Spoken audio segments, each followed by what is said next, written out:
السلام علیکم سامعین، 17 جمادی الاخری ہے، 10 جنوری ہے۔ خبر کا عنوان ہے 2 اموات، انا للہ و انا الیہ راجعون۔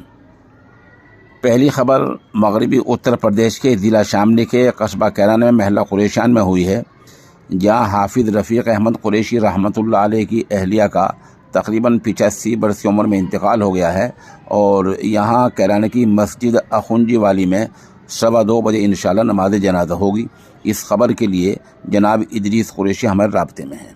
انہوں نے پسماندگان کے لیے صبر جمیل اور مرحومہ کے لیے مغفرت کی دعا کی گزارش کی ہے۔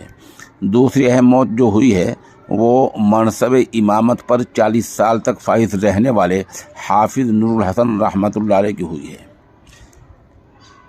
ان کو بتایا جاتا ہے کہ ہسپتال میں زیر علاج تھے، دل کا دورہ پڑنے سے اچانک انتقال ہو گیا ہے۔ اس خبر کے لیے جناب محمد آصف ہمارے رابطے میں ہیں۔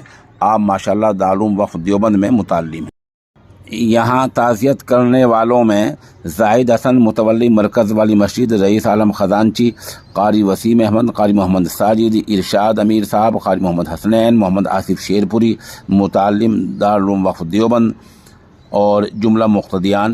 یہ اعلان جناب ناظم کریمی قاسمی نے کیا ہے۔ اس طرح ہم بھی گزارش کرتے ہیں کہ ان دونوں کے لیے مغفرت کی دعا کی جائے اور دونوں کے پسماندگان کے لیے صبر جمیل کی دعا کی